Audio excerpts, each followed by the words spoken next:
Sa ilalim ng matinding init ng araw, marahang binaba ni Jason ang mabigat na balde ng tubig sa harap ng kanilang maliit na bahay na yari sa kahoy at yero.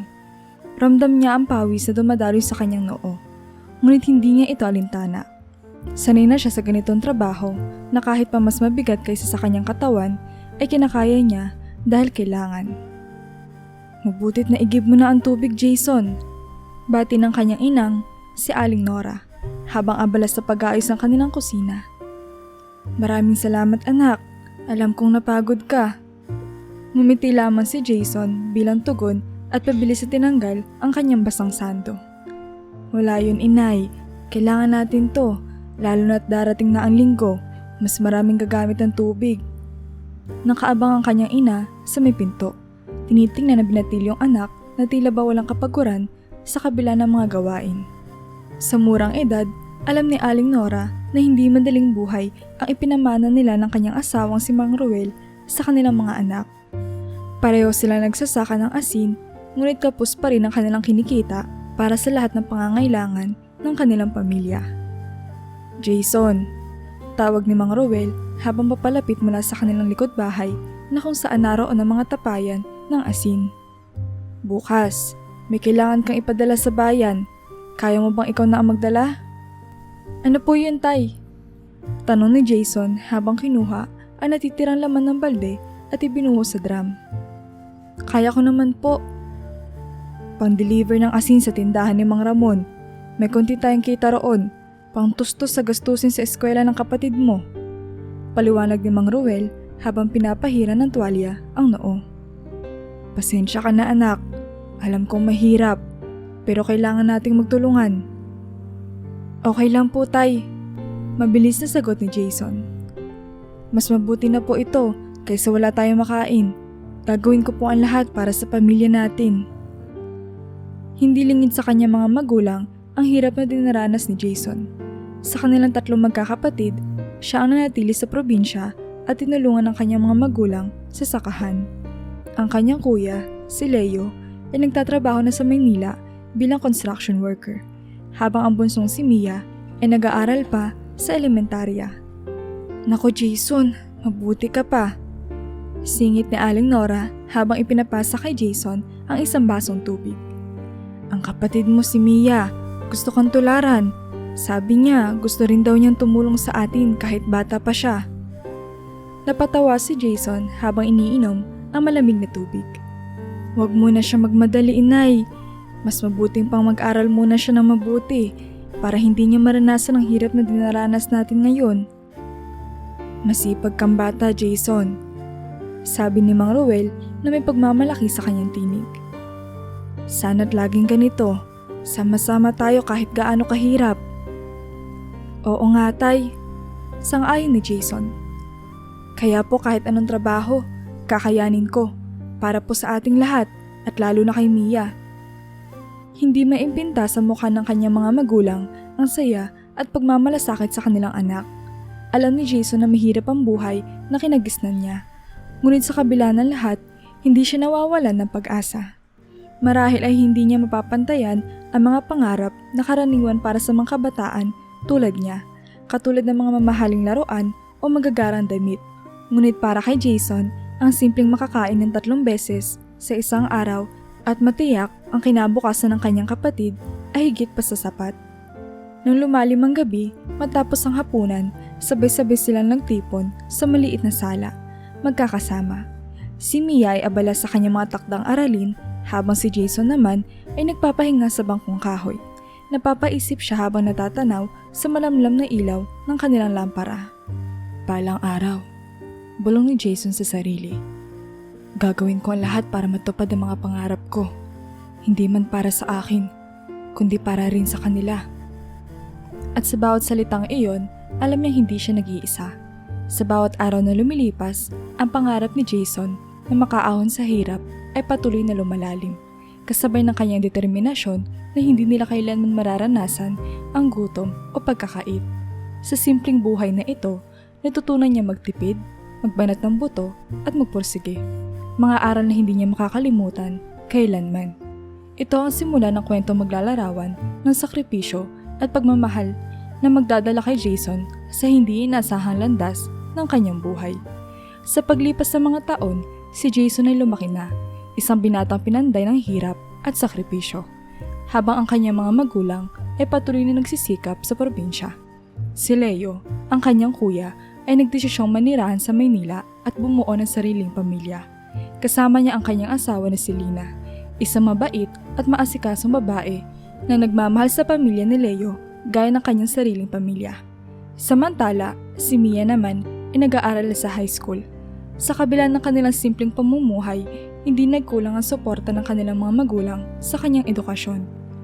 Batid ni Jason na kailangan nila mag-isip ng paraan upang mapabuti ang kanilang kalagayan. Sa kanilang munting tahanan, madalas niyang nakikita ang pangangailangan ng kanilang pamilya at alam niyang hindi sapat ang kita sa probinsya para itaguyod ang kinabukasan ni Mia. Isang gabi, habang nag-uusap ang pamilya ni Jason sa hapagkainan, ipinaalam niya ang kanyang plano. "Tay, Nay," panimula ni Jason habang sinasandok ang kanin. "Napag-isip-isip ko na kailangan ko na lumuwas sa Maynila." Napatingin sa kanya sina Aling Nora at Mang Roel. Tila nagulat, ngunit hindi na bigla sa sinabi ng kanilang anak. Alam nilang darating din ang panahong ito. "Bakit anak? Anong balak mo sa Maynila?" Tanong ni Mang Roel na may bahagyang kaba sa kanyang tinig. "Gusto ko pong maghanap ng mas magandang oportunidad doon. Alam kong hirap tayo rito sa probinsya, Tay, at mas maganda ang kikitain sa Maynila." Sagot ni Jason na puno ng determinasyon. "Makikitira po muna ako kina Kuya Leo habang nag-a-apply ng trabaho. Alam ko pong malayo, pero gagawin ko to para sa atin." Tahimik na nakikinig si Aling Nora habang si Mang Roel ay nag-isip ng mabuti. Matagal na nilang alam ang mga limitasyon ng kanilang kita bilang salt farmers at alam din nilang tama si Jason. Kung mananatili siya sa probinsya, maaaring masayang lamang ang kanyang potensyal. "Anak," wika ni Aling Nora, "kung ito ang nais mo, susuportahan ka namin ng tatay mo. Masakit sa amin na mawala ka rito, pero mas ayaw namin na manatili ka dito nang walang progreso." "Oo, Jason," dagdag ni Mang Roel, "kung sa tingin mo'y ito ang makakabuti para sa lahat, walang dahilan para pigilan ka namin." Nagpasalamat si Jason sa suporta ng kanyang mga magulang. Alam niya mahirap iwanan ang probinsya, ngunit ito ay isang hakbang na kailangan gawin para sa kanyang pamilya. Nang sumunod na linggo, handa din si Jason sa kanyang pag-alis. Pinaghandaan niya ito ng mabuti. Dala ang mga simpleng gamit at ang tiwalang ipinamana sa kanya ng kanyang mga magulang. Matapos sa mga yakap at mga bilin, sumakay na siya sa bus patungong Maynila. Habang naglalakbay, napaisip siya sa malaking pagbabago sa kanyang buhay at sa mga oportunidad na naghihintay sa kanya. Pagdating sa Maynila, sinalubong siya ni Leo at ng kanyang asawa na si Lina. Malugod nilang tinanggap si Jason sa kanilang tahanan. Bagaman maliit lamang ang kanilang tirahan, ramdam ni Jason ang init ng pagtanggap. Sa unang mga araw, sinamahan siya ni Leo sa pag-a-apply ng trabaho at di nagtagal ay natanggap siya bilang isang construction worker tulad ng kanyang kuya. "Kayod lang, Jason. Hindi madali ang buhay dito, pero may pag-asa," wika ni Leo habang sila nagpapahinga matapos ang isang araw na trabaho. "Kailangan mo lang magsikap at magtiyaga. Malayo man tayo sa probinsya, nandito naman tayo para sa pamilya." Tumango si Jason, alinman tama ang kanyang kuya. Ngunit habang tumatagal, naramdaman niyang may hinahanap pa siya. Isang bagay na magbibigay sa kanya ng mas malaking kasiyahan at pagkakakilanlan sa lungsod. Isang araw, habang naglalakad sa kalye matapos ang trabaho, napansin niya ang mga taxi na nagdaraan sa kanilang lugar. Mabilis at masigla ang galaw ng mga ito. Tila ba sumasalamin sa bilis ng buhay sa Maynila. Naengganyo si Jason sa ideya na maging isang taxi driver, isang trabaho na magbibigay sa kanya ng kalayaan at pagkakataong mas makilala ang lungsod na ngayon ay kanyang bagong tahanan. Nang kanyang ipahayag ito kay Leo, tinapik siya nito sa balikat. "Kung yan ang gusto mo, Jason, susuportahan kita. Madali lang mag-aral ng mga ruta dito at kapag nakuha mo na ang lisensya mo, malayo ang mararating mo." Sa tulong ni Leo at ng kanyang asawang si Lina, nagpatuloy si Jason sa kanyang plano. Naging taxi driver siya. Isang trabahong hindi lamang nagbigay sa kanya ng mas malaking kita, kundi nagbukas din ng mas maraming oportunidad upang makilala ang mga tao at lugar sa Maynila. Habang pinapaandar ni Jason ang kanyang taxi sa mga kalye ng lungsod, dama niya ang kasiyahan at excitement sa bawat bagong araw. Sa kanyang isip, ang bawat pasahero ay isang bagong kwento at ang bawat daan ay isang bagong pagkakataon. Ngunit sa kabila ng lahat ng ito, hindi kailanman nawala sa kanyang isipan ang kanyang pamilya sa probinsya. Ang bawat padyak sa gas pedal, ang bawat pagliko sa kanto ay isang hakbang patungo sa kanilang pinapangarap na magandang kinabukasan. Isang maulang hapon sa Maynila, kasalukuyang namamasada si Jason habang pinagmamasdan ang mabigat na trapiko sa harap ng kanyang taxi. Hindi maiwasan ni Jason na mapabuntong hininga habang iniisip ang lahat na nangyari sa kanyang buhay simula nang dumating siya sa lungsod. Madalas siyang kumain sa isang karinderya sa kanto ng Tondo, kung saan nakilala niya si Pamela. Ang dalagang may malakas na personalidad at tila palaging may ngiti sa labi. Sa una pa lang na nakita niya si Pamela, nahulog agad ang loob ni Jason sa kanyang pagiging masiyahin at palabiro. Si Pamela naman na humaling kay Jason dahil sa kanyang pagiging mabait at masipag.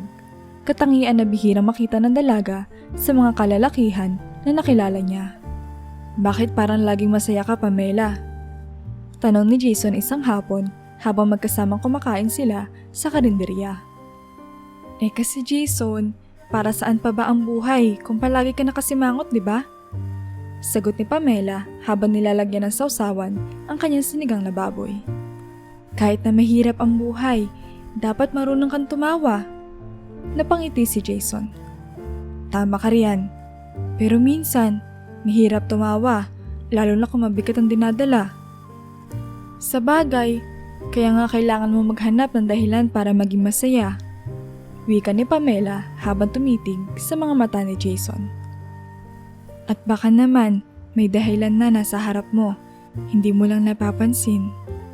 Nagtagpo ang kanilang mga mata at may tila kuryenteng dumaloy sa pagitan nila. Ang kanilang simpleng usapan ay nauwi sa mas malalim na pag-uusap. At di nagtagal ay nagkapalagay na sila ng loob. Naging magkasintahan sila at tila nagkaroon ng bagong kulay ang buhay ni Jason. Ngunit ang saya ay hindi nagtagal nang malaman ito ng kanyang kuya na si Leo. Isang gabi, nang umuwi si Jason mula sa trabaho, nadatnan niya si Leo na nakaabang sa pintuan ng kanilang bahay. Halata sa muka ng kanyang kuya ang pagkabahala. "Jason, kailangan nating mag-usap." Seryosong sabi ni Leo habang tinatapik ang balikat ng kapatid. Napakunot noo si Jason. "Tungkol saan, kuya? May problema ba?" "Tungkol ito kay Pamela." Diretsong sagot ni Leo. "Alam kong mahal mo siya, pero kailangan mong malaman na hindi siya ang babaeng akala mong siya." Nagulat si Jason sa mga sinabi ng kanyang kuya. "Anong ibig mong sabihin, kuya? Hindi kita maintindihan." Malalim na buntong hininga ang pinakawalan ni Leo bago nagsalita. "Jason, kilala siya dito sa construction site. Maraming lalaki na naging nobyo niyan. Mga katrabaho ko pa. Hindi siya mapagkakatiwalaan. Mabilis magpalit ng nobyo. At marami na siyang nasirang relasyon." Parang pinagsakloban ng langit at lupa si Jason sa kanyang narinig. "Kuya, paano mo nasabi yan? Saan nanggaling yung mga sinasabi mo?" "Sinabi ko na, Jason. Kilala siya dito. Ayoko masaktan ka lang sa huli. Mas mabuti pang mag-focus ka na lang sa pamilya natin kaysa sa relasyon na alam kong walang patutunguhan."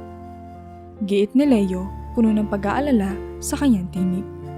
Ngunit sa halip na pakinggan ang payo ng kanyang kuya, nagpantig ang tenga ni Jason. "Kuya, wala kang karapatang sabihin sa akin kung sino ang dapat kong mahalin. Alam mo ba kung gaano ko kamahal si Pamela? Hindi mo naiintindihan. Hindi ako bata na basta mo nalang uutusan." Nag-init ang sitwasyon. Hindi nagtagal, nauwi ang usapan sa mas malalim na sigawan. "Jason, isipin mo ang pamilya natin. Hindi mo ba naaalala kung bakit ka nandito? Para sa kanila, hindi para sa babaeng yan." Sigaw ni Leo habang kinikimkim ang galit at pagkadismaya. "Kuya, tama na. Hindi mo alam nararamdaman ko. Huwag mo akong pigilan sa gusto ko! Sigaw ni Jason habang naubusan ng pasensya. Ang init ng kanilang pagtatalo ay nauwi sa suntukan. Ang mga kamaon nila'y nagtagpo na tila ba hindi na magkapatid. Kung yan ang gusto mo, Jason, bahala ka! Galit na sabi ni Leo matapos sila maghiwalay. Pero tandaan mo, huwag kang babalik dito kapag nasaktan ka. Hindi na sumagot si Jason. Sa halip, nag-impake siya ng kanyang mga gamit at lumabas ng bahay. Hindi niya lubos akalain na ang ganitong sitwasyon ay mangyayari sa kanila ng kanyang kuya na dati lagi niyang kinikilala at iginagalang. Kinabukasan, habang namamasada, ikinuwento ni Jason kay Pamela ang nangyari. Pamela, nag-away kami ni kuya dahil sa'yo. Hindi ko na kayang bumalik doon. Kaya kung pwede, dito na lang ako pansamantala sa'yo. Nagulat si Pamela sa hiling ni Jason. Jason, hindi ko inakala na aabot sa ganito. Pero, hindi pa ko handang mag-live-in tayo. Hindi pa ko handa sa ganitong klaseng sitwasyon. Napatigil si Jason, inasahan niyang papayag si Pamela. Ngunit naramdaman niya hindi pa siya ganap na bahagi ng buhay ng dalaga. Okay lang Pamela, naiintindihan ko. Sabi niya kahit pilit niyang itinatago ang lungkot sa kanyang boses. Nang gabing iyon, wala siyang ibang mapuntahan kundi ang kanyang taxi. Doon siya natulog at yun ang naging simula ng kanyang bagong buhay. Isang buhay na malayo sa kanyang pamilya at puno ng pag-aalinlangan. Lumipas sa mga linggo, nagpatuloy ang pamamasada ni Jason. Ngunit sa kabila ng kanyang pakikipag-usap sa mga pasahero at pakikisalamuha sa iba't ibang tao, naroon pa rin ang lungkot sa kanyang puso. Ano ba itong nangyari sa buhay ko? Madalas niyang tanong sa sarili habang nakatingin sa mga ilaw ng lungsod sa gabi. Hindi na siya kikipag-ugnayan sa kanyang pamilya. Sa tuwing tinatawagan siya ng kanyang mga magulang mula sa probinsya, lagi siyang may dahilan para hindi sagutin ang mga ito. Jason, umuwi ka na. Pilit ng kanyang ina sa isang tawag na sa huli sinagot niya. Mag-sorry ka na sa kuya mo anak. Hindi tama ang ginawa mo. Pero matigas ang puso ni Jason. Inay, hindi niyo naiintindihan. Hindi ako pwedeng bumalik doon nang walang nangyari sa buhay ko. Hindi ako pwedeng mag-sorry kung sa tingin ko'y tama ako. At sa pagbitaw ng mga salitang iyon, mas lalo lamang lumayo si Jason sa kanyang pamilya. Ang tanging mundo na natira sa kanya ay si Pamela. Sa kanya siya kumukuha ng lakas kahit na minsan ay ramdam niyang hindi ganap ang kasiyahan sa kanilang relasyon. Malungkot man siya sa pagkasira ng relasyon niya sa kanyang pamilya, pinipilit niyang itago ang sakit upang hindi tuloy ang malugmok. Pamela, ikaw na lang natitira sa akin. Sabi ni Jason isang gabi habang nakasandal sa kanyang taxi at nakatingin sa mga bituin. Sana, hindi mo ko iiwan. Umiti si Pamela at niyakap si Jason. Basta nandito lang ako, Jason. Kaya mo yan. Kaya natin to. Pero sa kabila ng kanyang mga sinabi, may kung anong kaba si Jason sa kanyang puso. Isang kaba na hindi niya maalis. Kahit gaano pa kalaki ang pagmamahal niya kay Pamela. At habang patuloy siya namamasada, tinatanong niya ang sarili. Hanggang kailan ako mananatili sa ganitong sitwasyon?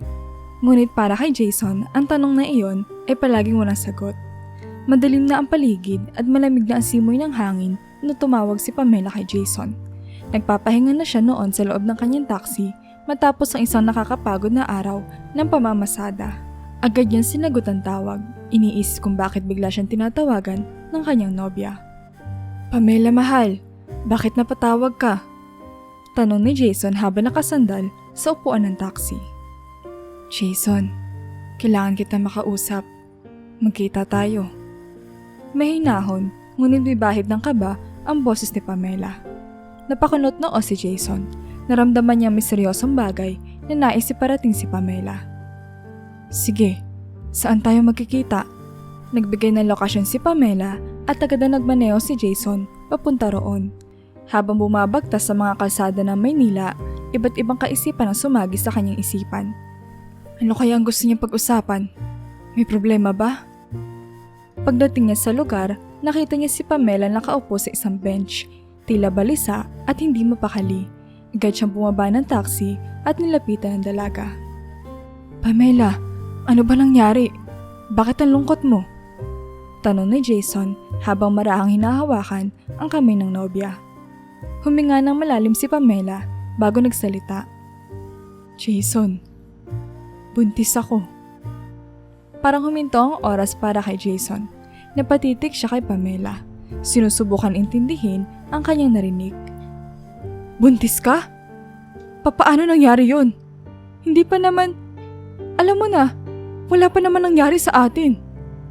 Nauutal na sumagot si Pamela. Pinagsamantalahan ako ng isang lalaki. Tinakot niya akong papatayin kung magsusumbong ako. Nagsimula ang mga butil ng luha na bumagsak mula sa mga mata ni Pamela, habang si Jason ay nakaramdam ng matinding sakit at galit. Pero kahit nagdududa siya sa paliwanag ni Pamela, pinilit niya maniwala. Pamela, bakit hindi mo sinabi agad sa akin? Bakit hindi ka nagsumbong? Natatakot ako, Jason. Hindi ko alam ang gagawin ko. Sagot ni Pamela habang pilit na pinipigil ang kanyang mga luha. Naghalo-halo ang emosyon ni Jason. Galit, awa at pagdududa. Ngunit sa kabila ng lahat, mas pinili niyang hindi hiwalayan si Pamela. Alam niyang mahal niya ito. At higit sa lahat, ayaw niyang masayang ang lahat ng kanyang ipinaglaban. Sinira niya ang kanyang relasyon sa pamilya para kay Pamela at hindi niya basta-basta isusuko ang relasyon nila. Pamela, hindi kita iiwan. Mariing sabi ni Jason habang iniisip ang kanyang desisyon. Ano man ang mangyari, susuportahan kita. Kahit pa sabihin mong hindi akin ang bata, aalagaan ko kayo. Napalunok si Pamela at bahagyang ngumiti. Salamat, Jason. Sana nga, naging maayos tayo. Simula noon, pinatuloy na ni Pamela si Jason sa kanilang bahay. Ipinakilala ni Pamela si Jason sa kanyang mga magulang bilang ama ng batang kanyang dinadala. Nagulat at nagalit ang mga magulang ni Pamela. Hindi nagdalawang isip ang ama ni Pamela na bugbugin si Jason. Bastos ka, lalaki ka! Niloko mo ang anak ko! Galit na sigaw ng ama ni Pamela habang paulit-ulit na pinagsusuntok si Jason. Pasensya na po sa mga nagawa ko. Sagot ni Jason habang pinipilit tanggapin ang sakit ng bawat suntok. Para kay Jason, ang bawat tama ay isang hakbang patungo sa pagtanggap ng pamilya ni Pamela. Kahit pa sa loob-loob niya ay alam naman niyang wala siyang kasalanan. Ano bang ginawa mo sa anak ko, ha?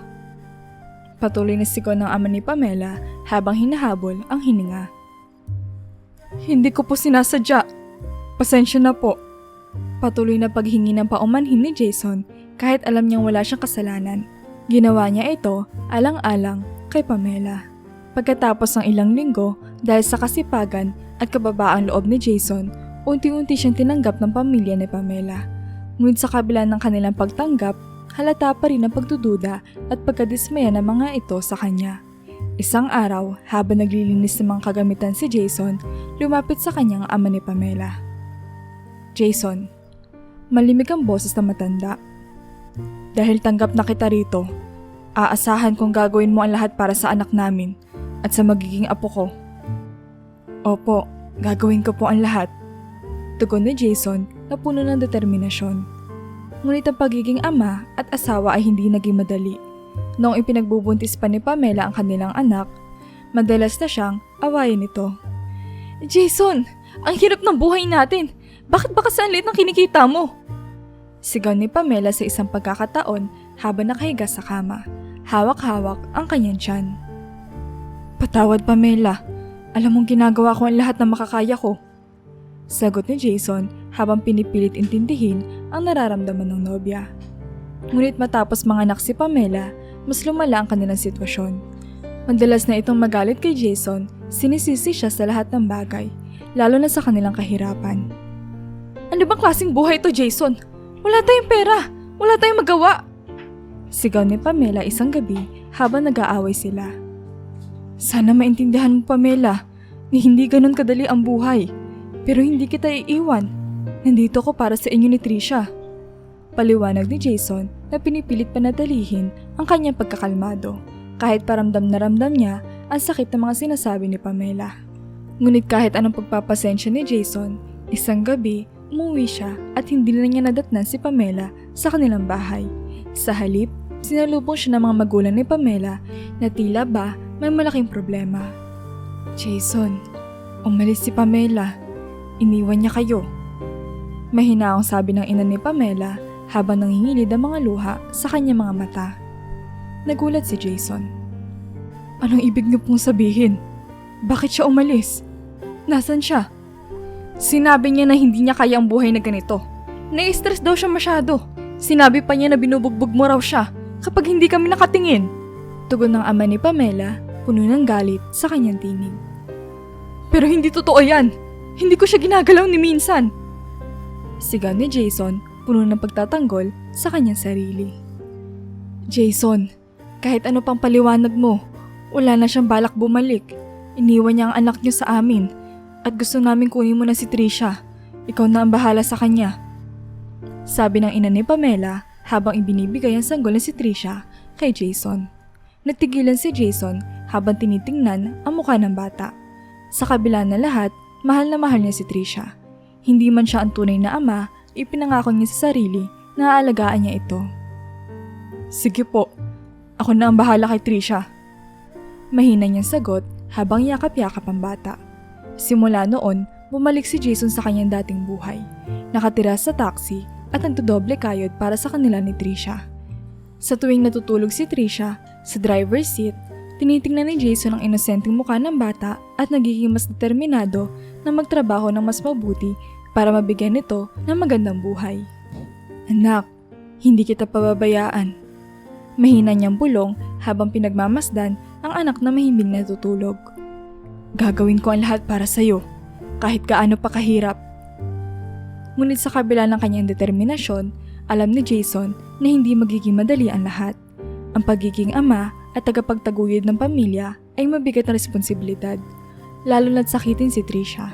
Madalas na magkasakit ang bata at bawat pagkakataon ay nagdudulot ng matinding kaba kay Jason. Ngunit sa bawat pagsubok, pinipilit niyang maging matatag. Iniisip ang kapakanan ng batang kanyang inako bilang anak. "Nandito lang ako, Trisha. Hinding-hindi kita iiwan, anak." Pangako ni Jason habang inihahanda ang kanyang taxi para sa panibagong araw ng pamamasada. Sa bawat araw na lumilipas, pinipilit ni Jason na labanan ang lahat ng pagsubok, alang-alang sa batang kanyang minahal at itinuring na sarili niyang dugo't laman. Sa mga sumunod na linggo, nagkaroon ng liwanag sa buhay ni Jason at ni Trisha. Sa kabila ng mga pagsubok na dinaranas nila, natutunan ni Jason kung paano maging isang mabuting ama sa batang iniwan sa kanya. Kahit pasakitin si Trisha, ipinakita ni Jason ang kanyang pagiging responsable at mapagmahal na ama. Lahat ng kanyang kinikita sa pamamasada ay inilalaan niya sa pangangailangan ni Trisha, mula sa mga gamot hanggang sa gatas at diaper. Madalas na humahanga ang mga pasahero ni Jason. Nakikita nila kung gaano karesponsable si Jason, lalo na sa tuwing makikita nila si Trisha na natutulog sa likod ng taxi habang ang ama ay patuloy na nagmamaneho. Maraming pasahero ang bumabalik at hinahanap si Jason tuwing kailangan nila ng masasakyan. Hindi lamang dahil sa kanyang pagiging magalang, kundi dahil na rin sa kanyang kwento na kinapulutan nila ng inspirasyon. Isang araw, habang namamasada, may isang pasahero si Jason na nagmamadaling bumaba. Pagkalipas ng ilang oras, napansin ni Jason ang isang lotto ticket na nakalaglag sa likod ng kanyang sasakyan. Kinuha niya ito at tiningnan. Sino kaya ang nakalaglag nito? Bulong ni Jason sa sarili habang iniisip kung dapat ba niyang hanapin ang may-ari. Pero lotto ticket lang naman to. Mura lang naman to. Baka hindi na siya babalik para dito. Iniwan ni Jason ang ticket sa dashboard ng taxi. Nakalimutan na rin kalaunan dahil abala siya sa pag-aalaga kay Trisha at sa pamamasada. Nang gabing iyon, habang hinihimas-himas ni Jason si Trisha upang patulugin, nakikinig siya sa radyo. Pinapakinggan niya ang balita tungkol sa nanalo ng loto. Alam ni Jason na mahirap panalo sa loto, kaya't hindi siya masyado nag-abala sa balitang iyon. Ngunit nang biglang binanggit ng announcer ang winning number, napatigil si Jason. Sandali lang, parang ito yung numero sa ticket na nasa akin. Tumayo siya sa loob ng taxi, sabik na hinanap ang ticket sa dashboard. Tiningnan niya ang mga numero at sinura ito ng ilang beses. Hindi pwede. Pero, nanginginig ang kamay ni Jason habang binabasa ang numero. Halos mapatili si Jason sa tuwa. Ngunit dahil dito ay nagising si Trisha at nagsimulang umiyak. Shh, anak! Sorry! Bulong ni Jason habang hinihele muli si Trisha. Habang hinihimas sa likod ng anak, hindi pa rin siya makapaniwala sa kanyang natuklasan. Anak, nanalo tayo! Nanalo tayo! Tumulo ang luha sa mga mata ni Jason, ngunit hindi niya magawang lubos na magsaya dahil iniisip niya kung anong susunod na hakbang. Kinabukasan, maaga pa lamang ay nagmadali si Jason na pumunta sa lotohan. Hindi siya mapakali habang nasa pila. Halos hindi siya makahinga sa kaba. Pagdating sa counter, ibinigay niya ang ticket at pinakumpirma sa cashier. Nang tumango ang cashier at ngumiti, sinabing, "Congratulations sir! Kayo po ang nag-iisang nanalo sa jackpot prize na 328 million pesos." Parang lumulutang sa hangin si Jason, ang kanyang mga tuhod ay nanghihina. Ako lang ang nanalo? Grabe, hindi ako makapaniwala. Hindi niya mapigilan ang kanyang mga mata na magnining sa saya. Ngunit sa kabila nito, alam niya hindi niya pwedeng ipagkalat ang balitang ito. Sa kanyang pag-uwi, hindi siya nagpalabas ng kahit anong tanda ng kanyang pagkapanalo. Alam ni Jason na wala siyang kaalaman sa pangangalaga ng pera at takot siya na baka kung kanino lang ito mapunta. Dahil dito, itinago niya ang kanyang lihim. Ginamit niya lamang ang maliit na bahagi ng pera upang bumili ng isang simpleng bahay, sapat para sa kanila ni Trisha. Nang makita niya ang bagong bahay na binili niya, napangiti siya habang yakap-yakap si Trisha. Anak, ito na magiging bagong tahanan natin. Bulong ni Jason habang pinagmamasdan ang maliit ngunit maayos na bahay. Dito, magiging masaya tayo at hindi na tayo matutulog sa taxi. Habang hinahaplos niya ang buhok ng batang natutulog sa kanyang bisig, alam ni Jason na malaking responsibilidad ang dala ng perang iyon. Ngunit higit sa lahat, alam niya hindi niya sasayangin ang pagkakataong ito upang mabigyan ng magandang buhay si Trisha. Salamat Panginoon, bulong ni Jason habang nakatingala sa langit. Hindi ko man alam kung anong gagawin ko sa perang ito, pero sisiguraduhin kong gagamitin ko ito para sa kabutihan. Sa mga sandaling iyon, ramdam ni Jason ang kaluwagan at saya na matagal na niyang hinahanap. Bagamat maraming hamon ang hinaharap, ngayon ay may bagong pag-asa na siyang kasama sa bawat hakbang na tatahakin nila ni Trisha. Sa paglipas ng panahon, naging mas maayos ang buhay ni Jason at ng kanyang anak na si Trisha. Kahit na naging biglang yaman si Jason dahil sa pagkapanalo sa loto, pinili niyang manatili sa simpleng pamumuhay. Hindi siya sanay sa marangyang buhay, kaya't mas komportable siya sa pagpapakita ng pagiging ordinaryong tao. Ayaw niya mag-astang mayaman dahil alam niya maaaring magdala ito ng inggit at pagdududa mula sa iba. Muling nakipag-ugnayan si Jason sa kanyang pamilya sa probinsya. Matapos ang ilang buwang hindi pakikipag-usap, nagdesisyon siyang kontakin ang kanyang mga magulang. Inay, tatay, maayos na po ang trabaho ko rito sa Maynila. Kaya na po namin magpadala ng pera. Sabi ni Jason sa telepono, nararamdaman niya ang pagkamis sa kanyang mga magulang. Naku anak, salamat at tumawag ka ulit. Sagot ni Aling Nora na tila nawala ang lahat ng bigat ng loob niya mula nang naglaya si Jason. Mabutit maayos ka na dyan. Huwag mong pababayaan ang sarili mo ha. Kami na ang bahala kay Mia dito. Oo nga anak. Dagdag ni Mang Roel. Mag-ingat ka palagi dyan. Huwag mong isipin na kailangan mong padala ng malaki. Ang mahalaga ay ligtas ka at maayos ang kalagayan ninyo ni Trisha. Tuwan-tuwa ang mga magulang ni Jason sa muling pagpaparamdam ng kanilang anak. Sa kabila ng mga nangyari, hindi nagbago ang pagmamahal nila para sa kanya. Maging si Leo, ang kuya ni Jason, ay muling nakipag-usap sa kanya. Kahit na hindi na bumalik ang dati nilang samahan. Jason, mabuti tumawag ka. Pasensya na sa nangyari noon. Sabi ni Leo sa mahinahang tinig. Walang problema kuya, tapos na yun. Ang mahalaga, maayos na ang lahat. Sagot ni Jason kahit na may kirot pa rin sa kanyang puso. Habang patuloy na lumalago ang buhay ni Jason, nagtayo siya ng maliit na sari-sari store katabi ng kanilang bahay. Jason, saan mo nakuha yung pambili ng tindahan? Tanong ng isang kaibigan mula sa kanilang lugar. Naipon ko lang to mula sa pamamasada. Mahirap man. Pero unti-unti rin ako nakaipon. Sagot ni Jason na puno ng kasimplihan. Ayaw niyang ipaalam sa kahit sino ang tungkol sa kanyang pagkapanalo sa loto. Para kay Jason, mas mabuting panatilihing sikreto ang kanyang kayamanan upang maiwasan ang mga problemang maaaring idulot nito. Upang masigurong maayos na ma-handle ang kanyang pera, palihim na nag-search si Jason online at humingi ng payo sa mga mayayaman niyang kakilala. Paano niyo po napalaki ang pera niyo sa bangko? Tanong niya minsan sa isang nakilala niyang negosyante. Simple lang, Jason. Mag-invest ka sa mga bagay na tumataas ang halaga, tulad ng stocks o kaya naman real estate. At syempre, siguraduhin mong may emergency fund ka para kung ano man ang mangyari, hindi ka malulugi. Payo ng negosyante.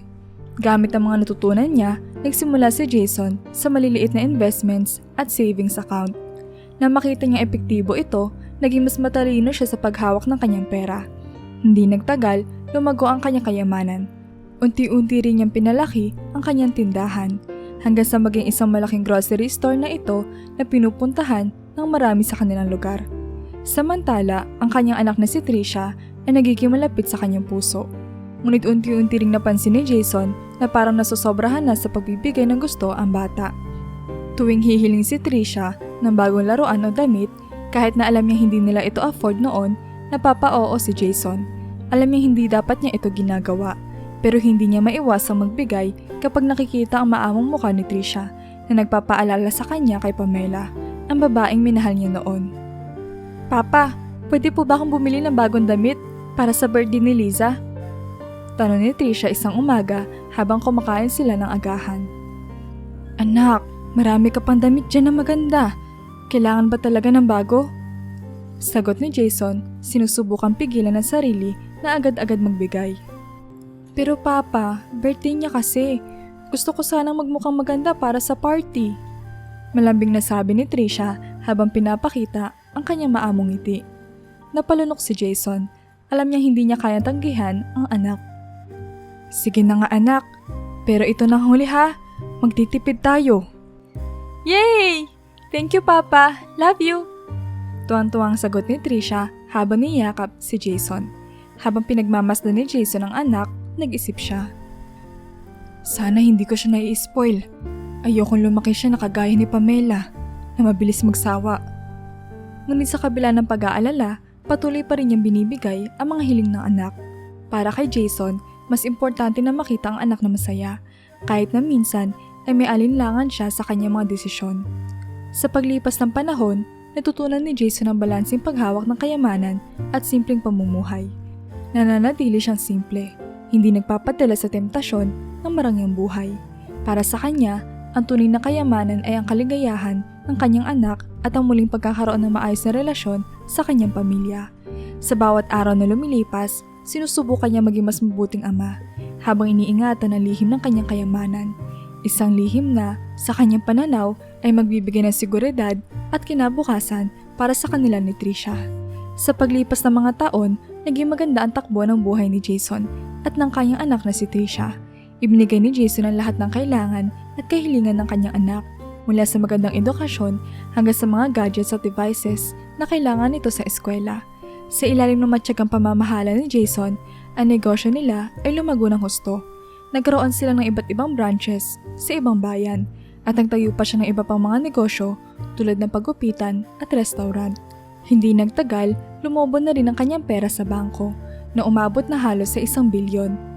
Si Trisha naman, na ngayon ay nasa 3 taon na sa kolehiyo, ay lumaking malayo sa mga prinsipyong pinanghahawakan ng kanyang ama noong kabataan nito.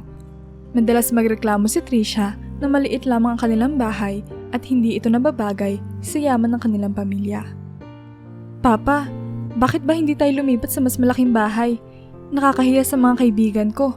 Parang ang simple naman ang buhay natin. Reklamo ni Trisha isang hapon habang sila'y magkasama sa hapagkainan. Ngumiti lamang si Jason, ngunit may lungkot sa kanyang mga mata. Anak, hindi sa laki ng bahay na susukat ang kaligayahan. Mas mahalaga ang simpleng pamumuhay na may kapayapaan. Sagot niya, sinusubukan pa ring ipasa ang kanyang mga pagpapahalaga sa kanyang anak. Ngunit sa kabila ng kanyang mga pangaral, Alam ni Jason na hindi niya naituro sa kanyang anak ang hirap na pinagdaanan niya noong kabataan. Kapag naiisip niya mga panahong sila ni Leo at Mia ay nagsusumikap para lamang may makain, nadarama ni Jason ang panghihinayang. Kung sana'y natutunan niya ang halaga ng paghihirap. Bulong ni Jason sa sarili habang pinagmamasdan ang anak na tila ba hindi kontento sa kanilang simpleng pamumuhay. Sa kabilang banda, si Trisha ay unti-unting nagkakaroon ng sama ng loob sa kanyang ama. Pakiramdam niya, siya ay pinipigilan sa buhay na marapat para sa kanya. Ang kanyang mga kaibigan ay naninirahan sa mga mansyon at magagarang bahay. Samantalang sila ay nananatili sa isang simpleng tahanan. Lalo pa nadagdagan ng kanyang pagtatampo nang malaman niya noong una niyang taon sa kolehiyo na may malaking halaga ng pera ang kanyang ama sa bangko. Hindi ito sinabi ni Jason kay Trisha. Ngunit ang kaalamang ito ang naging dahilan ng higit pang pagiging maluho ng dalaga. Lumipas sa mga taon hanggang sa tumuntong na si Trisha sa ika-4 na taon ng kolehiyo. Isang araw, habang magkasama sila mag-ama sa bahay, biglang nawala ng malay si Jason at bumagsak sa sahig. "Papa! Papa!" Sigaw ni Trisha, sabay dali-daling tumawag ng ambulansya. Sa ospital, matapos ang ilang mga pagsusuri, malungkot na sinabi ng doktor kay Trisha, "Miss Trisha, ang ama mo ay may late-stage brain cancer. Hindi na ito magagamot pa at may taning na ang kanyang buhay." Parang labagsakan ng langit at lupa si Jason sa balitang ito. Naalala niya ang mga pagkakataong nahihilo siya nitong mga nakaraang taon na inisip niyang dahil lamang sa stress ng pagpapatakbo ng negosyo. Ito na pala ang dahilan.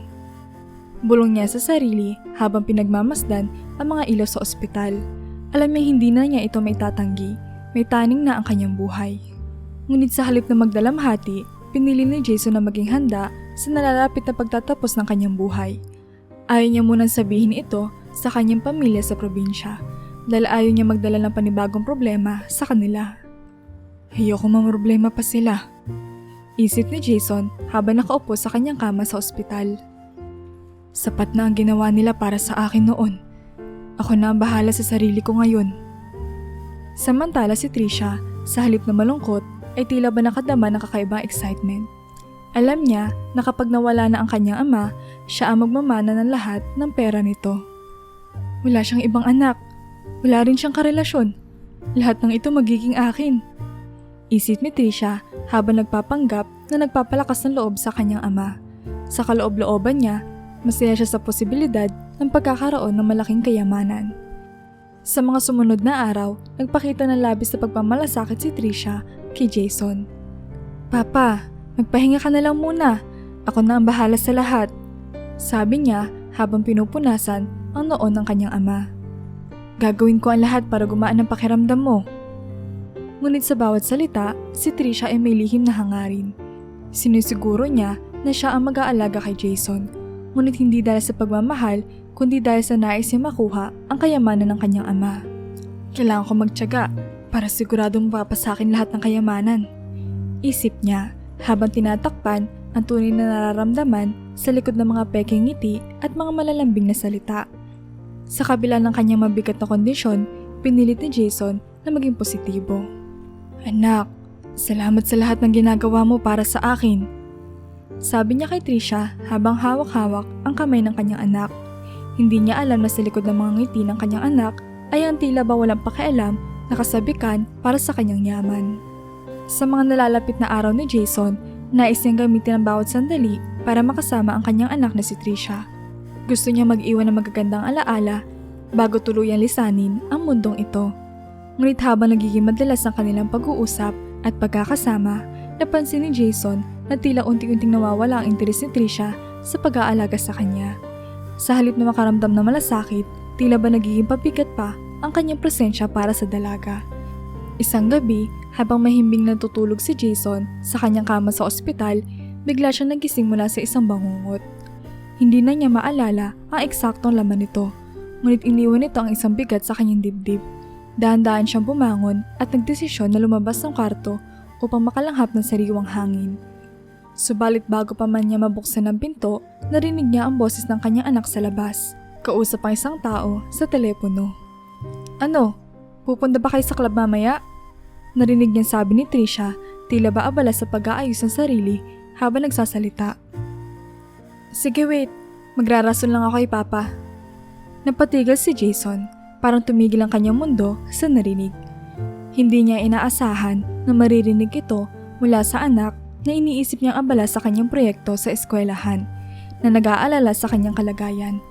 Dali-dali siyang bumalik sa kanyang kama at nagpanggap na kagigising pa lang nang pumasok si Trisha sa kanyang kwarto.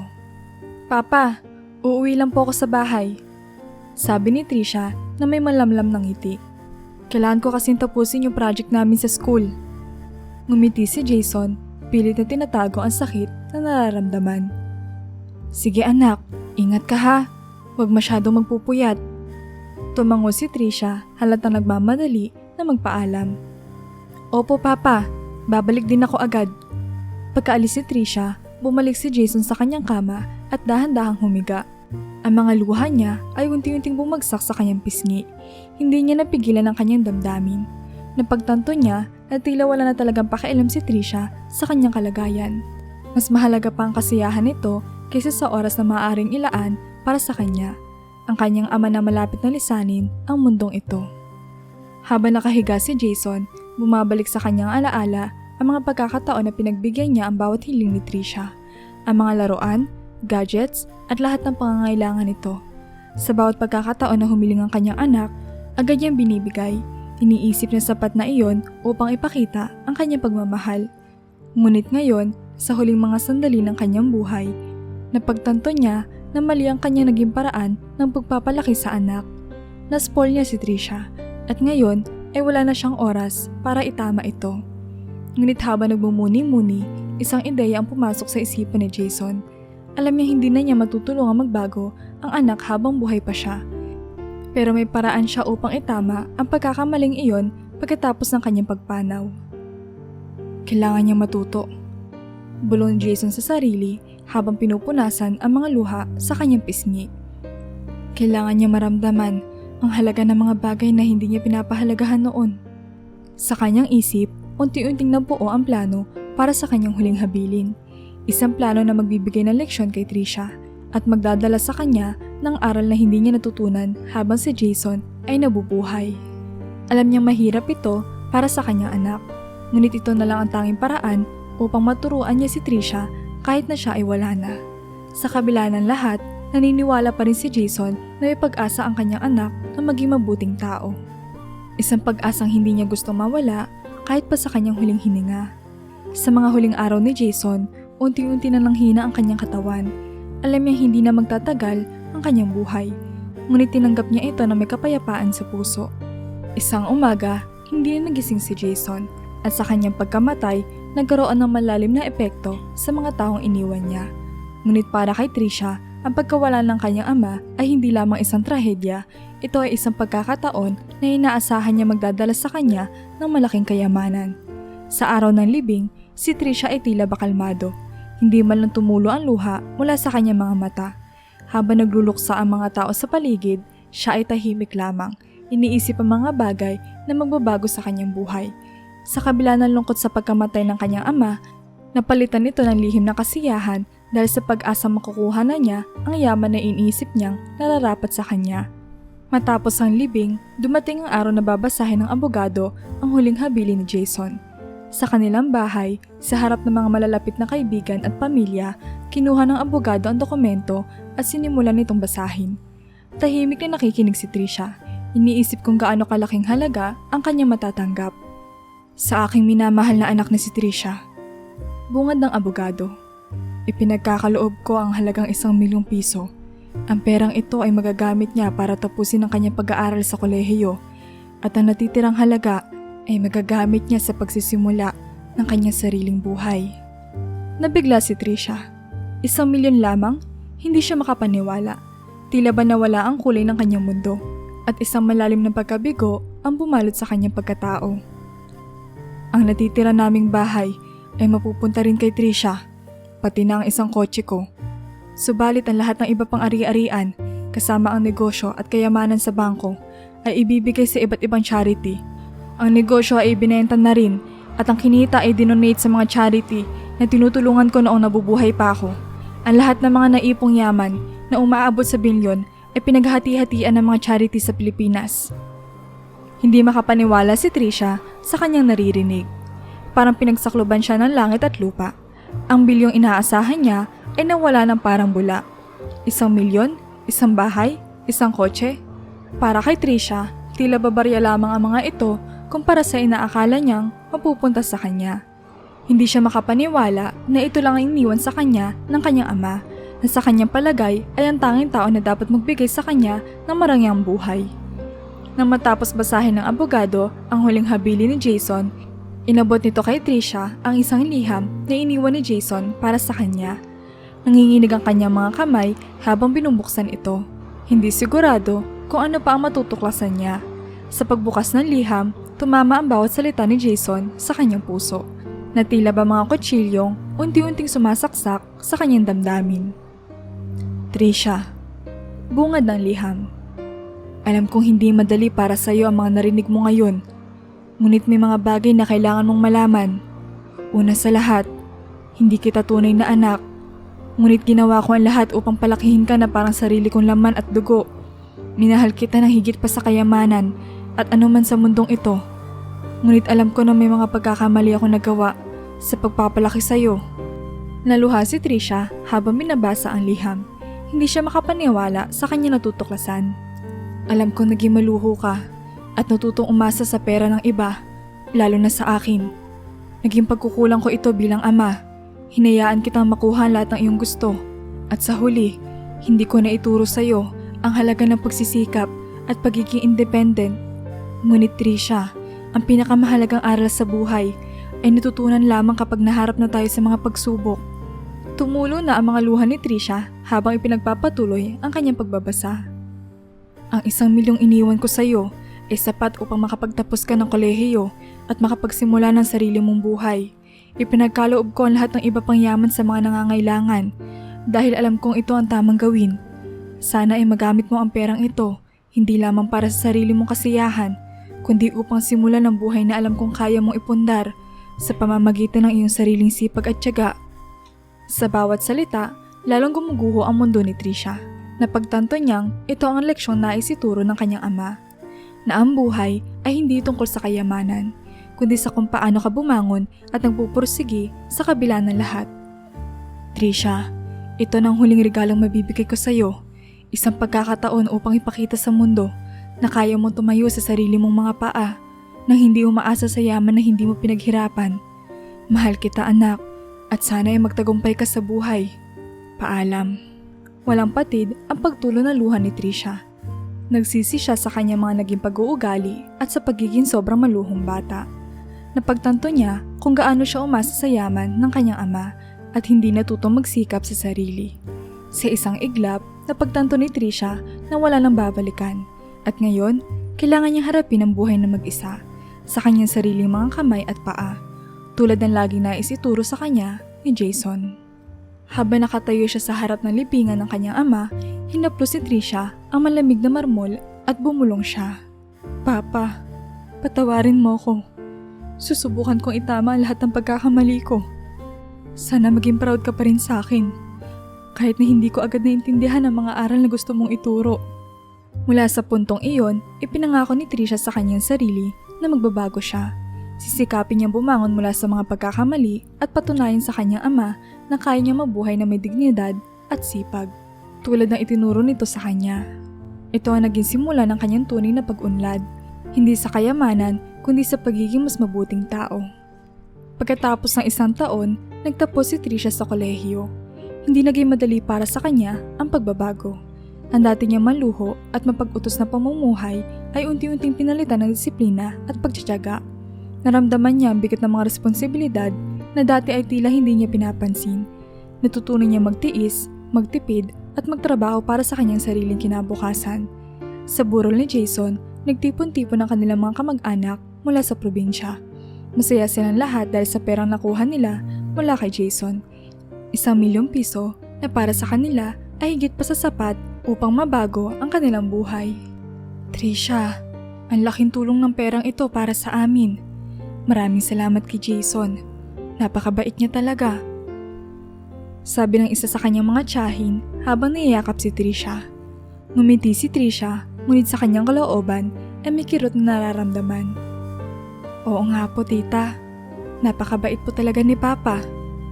Sagot niya, bagamat alam niya na ang perang iyon kahit gaano kalaki para sa iba ay barya lamang kung ikukumpara sa yaman na dating hawak niya.